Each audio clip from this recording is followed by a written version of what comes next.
Meus amigos do canal José Neumann Pinto no YouTube, temos aqui 2 dedos de prosa com o governador de São Paulo. É uma honra muito grande para mim entrevistar o Rodrigo Garcia, de Tanabi, caipira lá das proximidades da Luiz Nunes, lá de São José do Rio Preto, né? O Rodrigo perdeu a reeleição para governador, mas ganhou um lugar dos grandes heróis da democracia quando reagiu de forma ríspida e direta, prometendo bomba nos terroristas que ocuparam estradas no seu governo, como assim outros governadores, Ibanez Rocha, também como o Rodrigo apoiaram o Bolsonaro. Governador, o senhor esperava participar de um momento tão histórico como este, numa gestão que tinha tudo, depois da derrota na eleição, para ser bem rápida? Olha, Neumann, obrigado pelo convite de poder ter esses 2 dedos de prosa com você, agradecer a oportunidade aqui de estar conversando com você que tem tanta experiência e já viu muita coisa acontecer no Brasil. Eu sempre fui um democrata, sempre respeitei a democracia, independente das minhas posições ideológicas e partidárias. Afinal de contas, a democracia pressupõe que os líderes, que aqueles que exerçam o mandato, possa sim colocar os seus projetos para a população avaliar, suas opiniões, mas antes de tudo, nós temos que respeitar a nossa Constituição e a nossa democracia. Então eu nunca misturei as coisas, né? Entre as minhas posições políticas, mas entre o respeito à Constituição. E vivemos uma eleição tensa no Brasil, uma eleição muito acirrada entre Lula e Bolsonaro, e quem perdeu reconhece a derrota e quem ganhou fica com a responsabilidade de governar o Brasil. Sempre foi assim na democracia brasileira nos últimos anos. E será assim novamente, Neumann. Por isso, eu participei dessas eleições como candidato à reeleição aqui em São Paulo. Não passei para o segundo turno, procurei fazer uma campanha propositiva, defendendo o legado da história aqui de São Paulo, os governos do PSDB, grandes homens que a gente teve à frente do governo, que foram responsáveis por políticas públicas aqui, iniciadas lá pelo Mário Covas. Procurei defender isso com muita verdade, falando aquilo que eu acreditava. A população não me colocou no segundo turno. Passado a eleição do primeiro turno, imediatamente já declarei os meus votos aqui para o candidato Tarcísio e declarei também o meu voto ao presidente Bolsonaro na ocasião. E aí, Neumann, até teve uma fissura junto à imprensa. Olha, o governador de São Paulo declarou seu voto incondicional ao presidente Bolsonaro. Eu falei, olha, se a gente olhar no dicionário, incondicional é sem condicionante. Nós fomos para um segundo turno.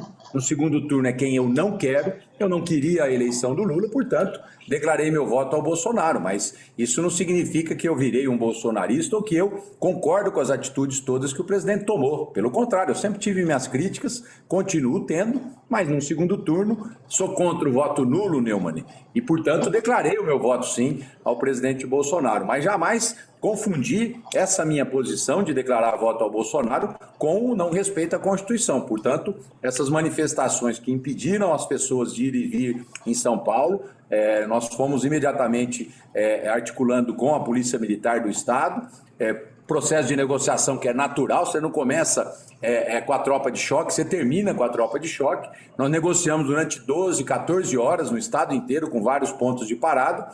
A negociação se encerrou e, a partir daí, cumpre-se a lei de desobstrução de rodovias. Infelizmente, Neumann, o que deveria ser lugar comum, né, no Brasil passa a ser exceção, né? Então, eu apenas cumpri a minha obrigação aqui como governador de São Paulo e vou continuar cumprindo até o dia 31 de dezembro, né? Os eleitos serão empossados. Eu aqui estou cuidando da transição, Neumann. Faria uma transição aberta e republicana com o Tarcísio.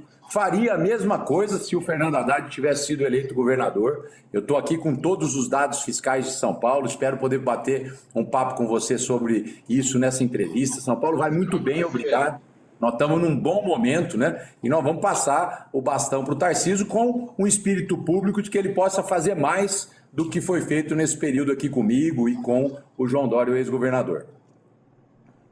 Por falar no João Dória, eu quero dizer que o João Dória, tal como o senhor, teve um momento histórico também, quando ele foi, na minha opinião, o herói da vacina. se não fosse o João Dória, governador de São Paulo pelo PSDB, do qual ele já saiu, né? O Brasil, eu não estaria vacinado, possivelmente o senhor não estaria vacinado, e nós estaríamos enfrentando um tipo de negacionismo que leva o senhor Onyx Lorenzoni, que acaba de ser derrotado por um colega seu de partido, né, o Eduardo Leite, a dizer que a melhor forma de combater a Covid é contraí-la, o que é uma coisa suicida e pior do que isso, é uma coisa assassina. O destino do João Dória foi um destino que não esteve à altura desse gesto dele.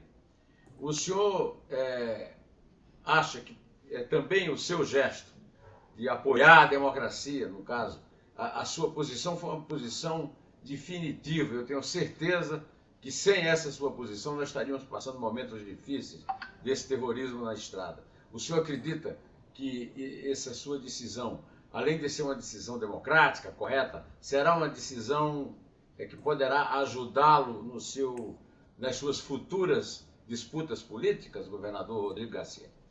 Olha, Neumann, a gente não pode tomar decisão hoje, enfim, pensando efetivamente no futuro, né? Você precisa agir diante dos fatos. Eu apenas cumpri a minha obrigação e vou entregar aqui o governo, eu tenho certeza, com a consciência limpa de que tudo que a gente pôde fazer nesse período a gente fez, e eu não tenho dúvida que São Paulo está preparado mais do que estava há 4 anos atrás para enfrentar os desafios econômicos do Brasil e do mundo. Então, eu tomei essa atitude e tomarei outras até o final do mandato, se for necessário, porque quando a gente ganha a eleição e assume o mandato, na posse, Neumann, a gente jura a Constituição brasileira, né? E a Constituição brasileira é uma Constituição democrática, uma Constituição que garante direitos sociais, uma Constituição de deveres e obrigações, e, portanto, eu prometi e fiz esse juramento e cumpro esse juramento até o último dia aqui do meu mandato.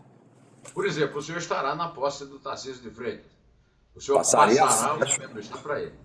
Sem dúvida, é isso que... Mais um gesto democrático.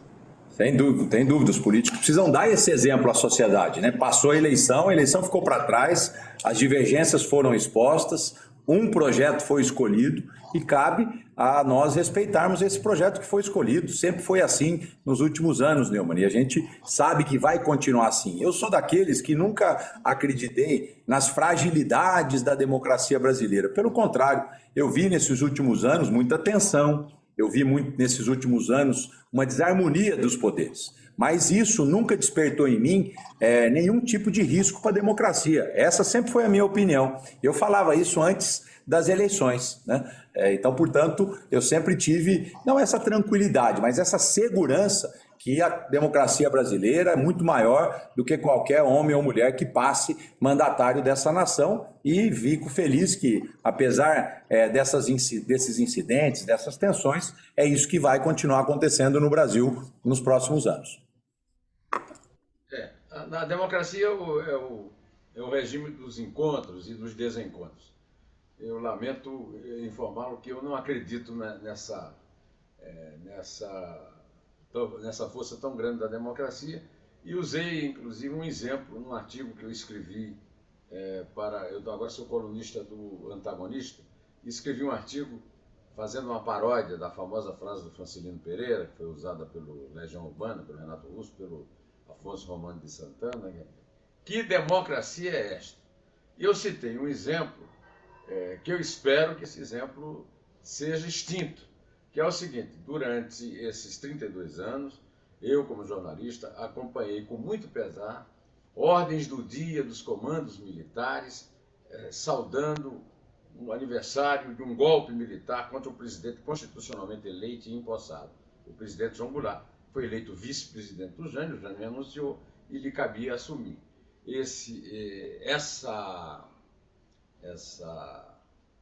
Essa atitude dos comandantes militares, na minha opinião, era uma atitude que merecia, inclusive, punição.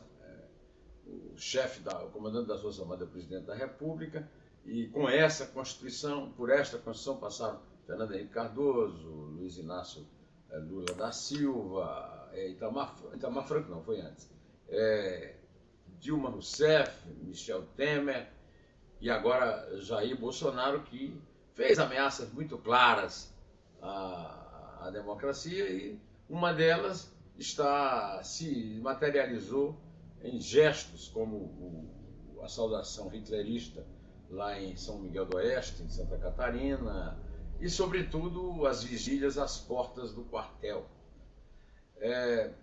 O senhor acha que, apesar disso tudo, a democracia é forte e sobreviveu a mais essas tentativas de golpe e continuará sobrevivendo?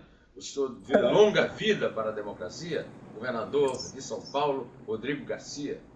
Vejo sim, Neumann, eu vejo longa vida, tanto é que no dia 1º de janeiro nós vamos estar tendo uma troca de comando no Brasil, nos estados, e isso será feito de maneira democrática. Agora, ao lado disso, né, Neumann, dessa minha crença e dessa minha segurança com a democracia, a gente tem que compatibilizar isso com o que está acontecendo no mundo, né?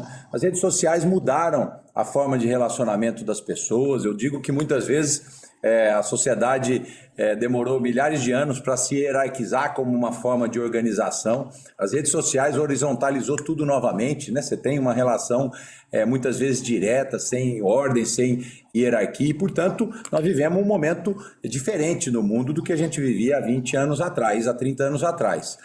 Agravado com a questão da economia, que foi alterada com a questão da Covid, afinal de contas, depois do mundo moderno, um vírus que parou o mundo durante alguns meses. Então, nós temos um momento no mundo onde as coisas estão fora de lugar, né, Neumann? Então, acho que isso tem ainda alguns anos para se reacomodar, e acredito que nós vamos, com todas as confusões que as redes sociais nos permitem, com mobilizações, com questionamentos, mas acredito que a gente vai encontrar um caminho comum para poder seguir com o país na democracia, com respeito à ordem, mas com a crença da liberdade que é tão cara a cada um de nós, né?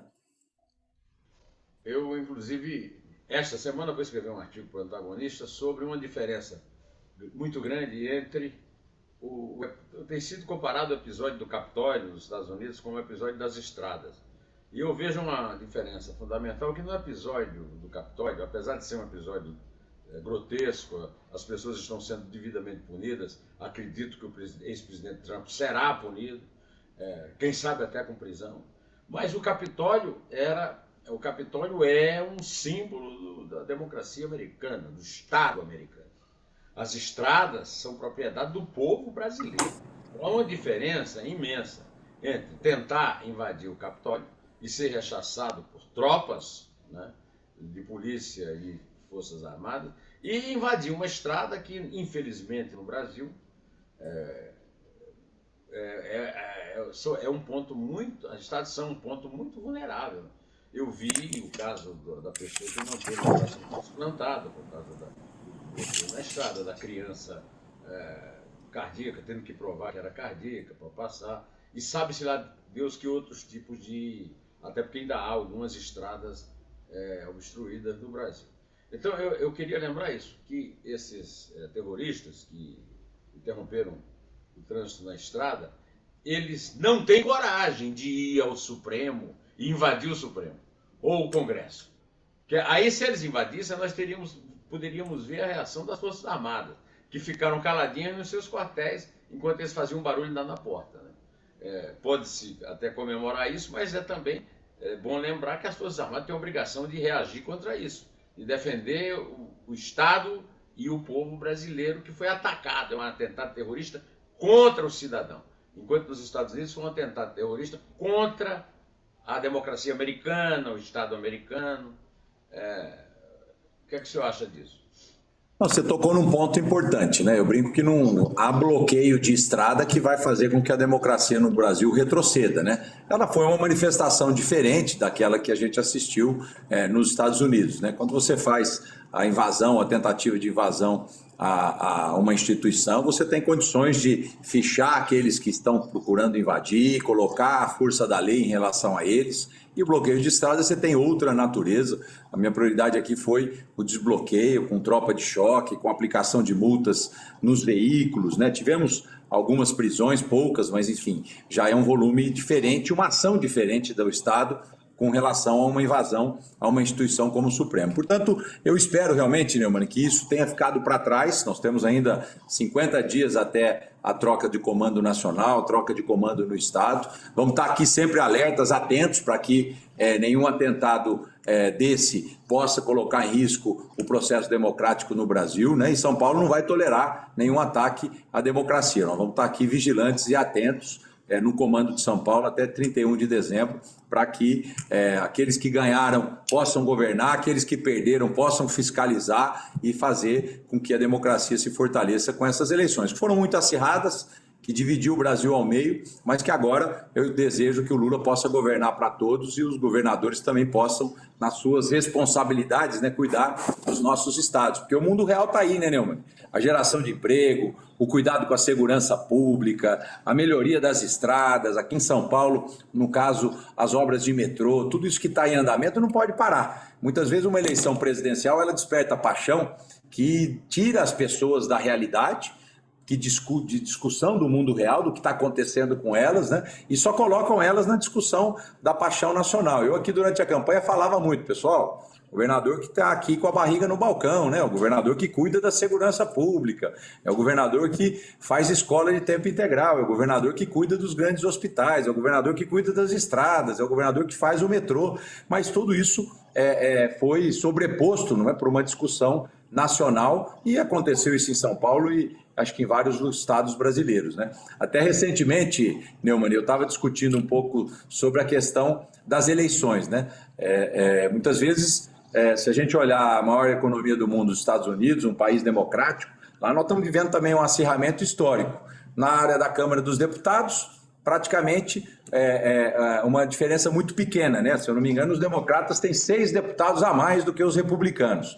Só pode colocar a coisa para votar na Câmara Federal Americana quando está todo mundo, senão você tem um risco diferente aí na hora do resultado. A hora que você vai para o Senado americano, 50-50. A vice-presidente Kamala tem que desempatar as eleições no Senado. Então, a gente tem que observar que o Brasil caminha um pouco para essa polarização permanente. E aí a gente tem que avaliar se não é mais adequado colocar as eleições de governadores junto com as eleições de prefeito, talvez discuta mais o mundo real, colocar as eleições de presidente com as de deputado federal, com o Senado da República, que discutem mais essa questão nacional. Então é hora do Brasil refletir um pouco sobre isso, porque é fundamental a gente discutir a macroeconomia, mas é fundamental a gente discutir a vida real do dia a dia das cidades brasileiras, né? Então é algo que essa eleição talvez possa deixar de reflexão para as próximas no Brasil, Neumann. Rodrigo, o senhor é colega de um grande brasileiro, colega que eu digo ex-governador, e não chegou à presidência da República. Eu sou muito mais velho que o senhor, eu convivi muito bem com ele, eu não sei se o senhor conviveu também. Era o Tancredo Neves.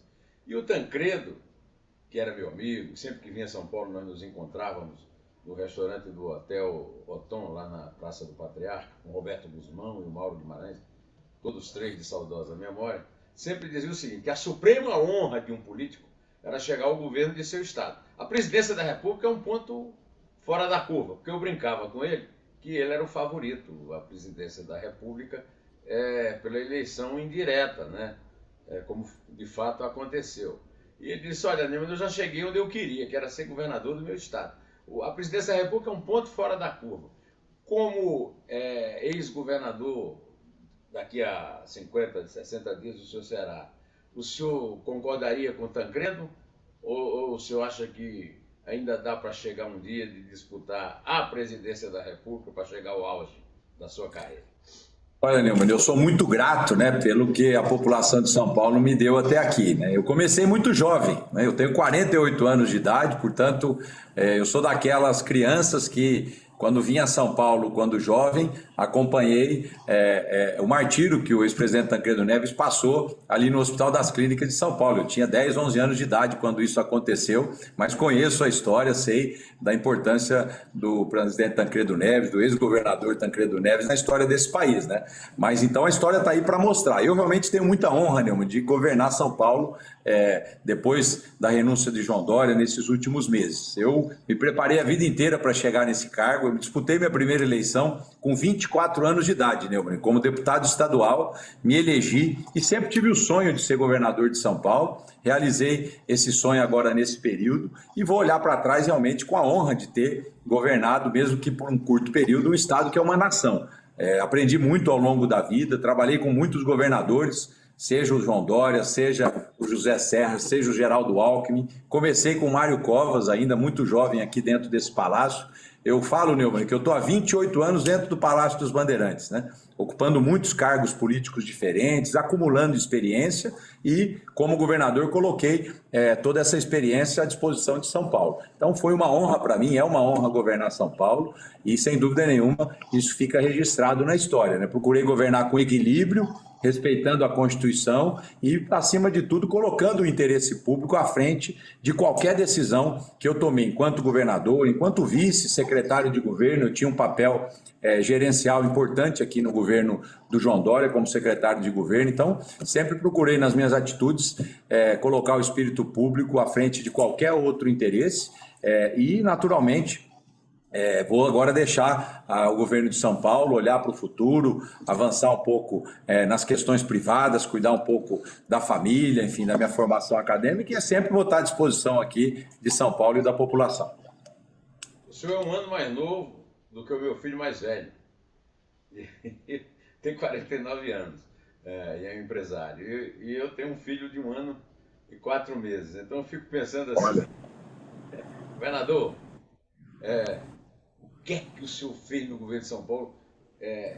O senhor tem mãe? Tem mãe viva?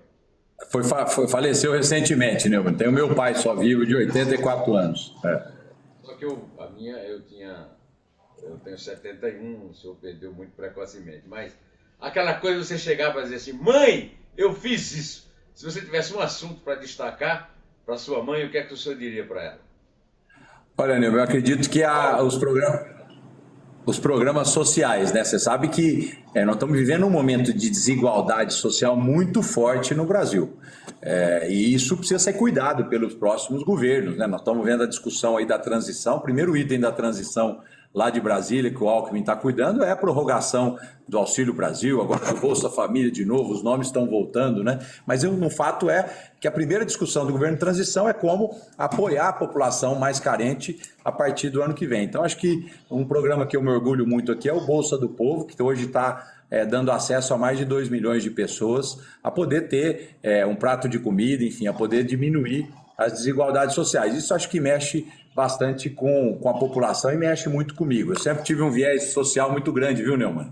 Porque conheço a desigualdade social, enfim, vivo ela no dia a dia aqui em São Paulo. Eu tomei posse, Neumann, como governador de São Paulo, lá no dia de abril, no começo de abril, aqui no Bom Prato de Paraisópolis, aqui do lado do Palácio dos Bandeirantes, numa comunidade que você conhece aqui de São Paulo. E aí muita gente perguntou, mas Rodrigo, primeira posse que não é feita dentro do palácio, né?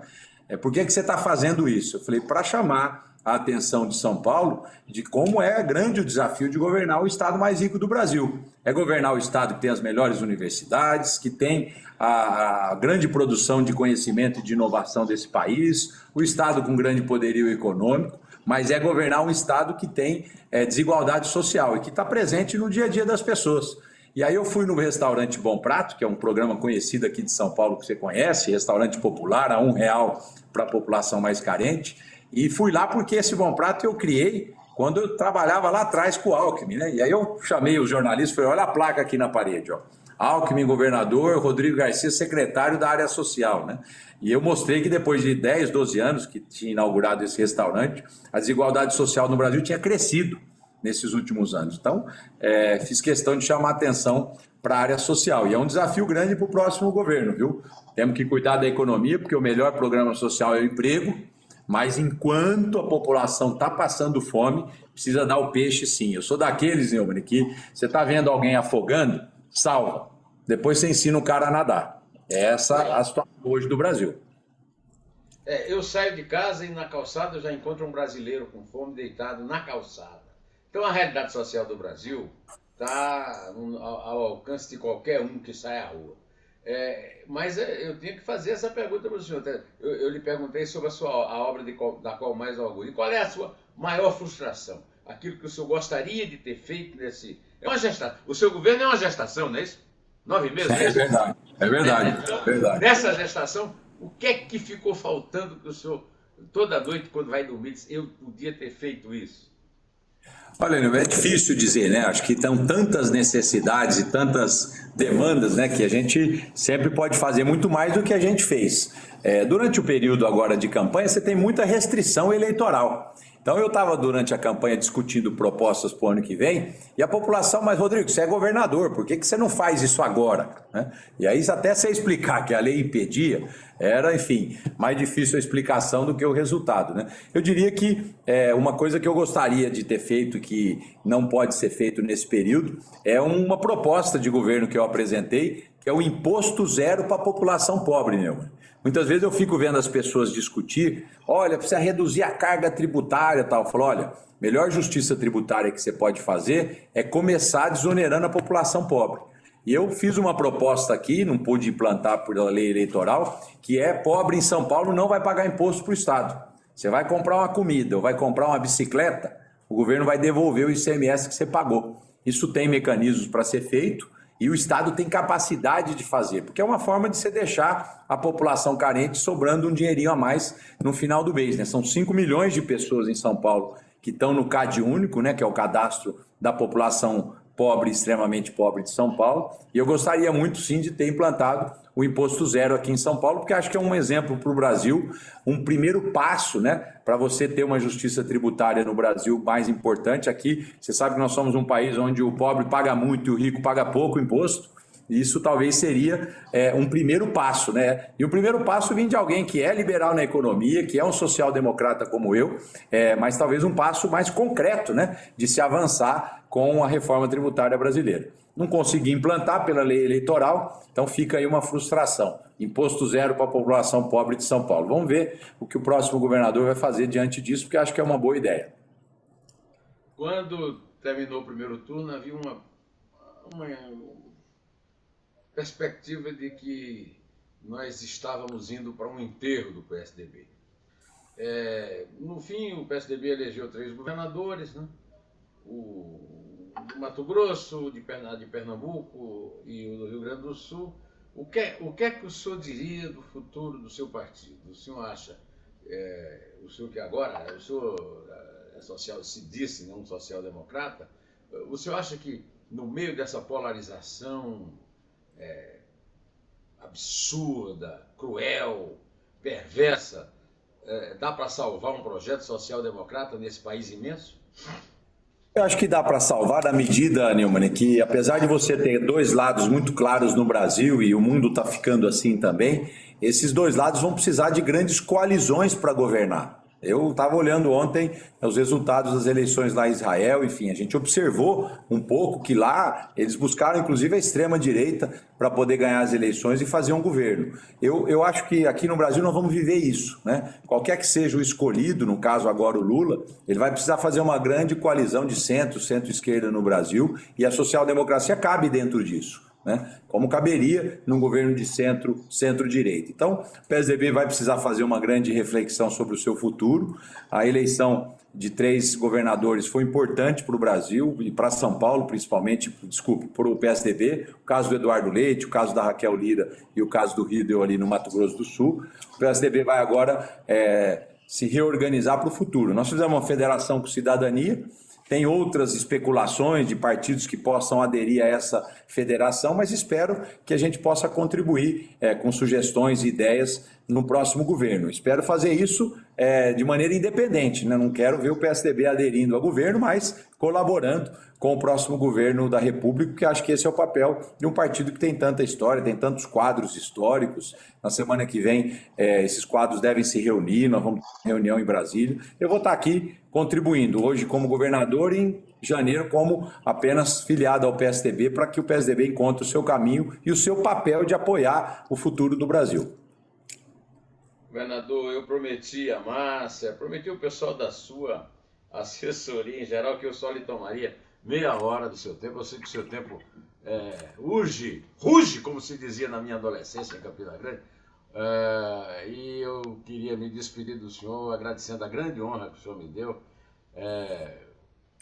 graças à interveniência do meu amigo, o nosso querido Albino Bach, é nosso amigo em comum. o irmão dele, Braulio, seus amigos, Olha, onde, aliás, na casa do Albino Bach que nós nos conhecemos pessoalmente, o senhor e eu, né? Então quero me despedir, agradecer muito e dizer o seguinte: está aceito aquele café para o qual foi convidado, para a gente conversar um pouco mais, tá bom? E faremos isso, Léo. muito sucesso na sua. Eu quero um sucesso para o senhor, igual o sucesso que eu quero para o meu filho, que é mais velho que o senhor. Muito obrigado, viu, Neumann? Um abraço a você, obrigado por esses dedos de prosa. Eu fiquei muito feliz aqui de poder bater esse papo com você e estou aqui dedicado a essa transição. Vamos passar o bastão no dia 1º de janeiro para o governador eleito Tarcísio. Vamos entregar um estado melhor do que a gente recebeu e que São Paulo continue podendo ser um exemplo bom para o Brasil, né, de um estado equilibrado que entrega políticas públicas. Obrigado e vamos marcar esse café logo logo. Um grande abraço, Neumann. Antes de concluir, eu só queria dizer que eu também estendo nesse abraço o Ibanez Rocha, que se comportou da mesma forma, apoiou o Bolsonaro, mas reprimiu o terrorismo na estrada. Quero dizer que, a partir desse momento, além de ser meu amigo, amigo do Bach, amigo de várias pessoas, minhas amigas, o senhor também agora é meu herói, viu? Graças a... Quando o senhor disse assim, e se precisar de bomba, vai ter bomba! É isso aí. A lei e a ordem. Obrigado. Um abraço, Neumann. Abraço grande, governador. Sucesso.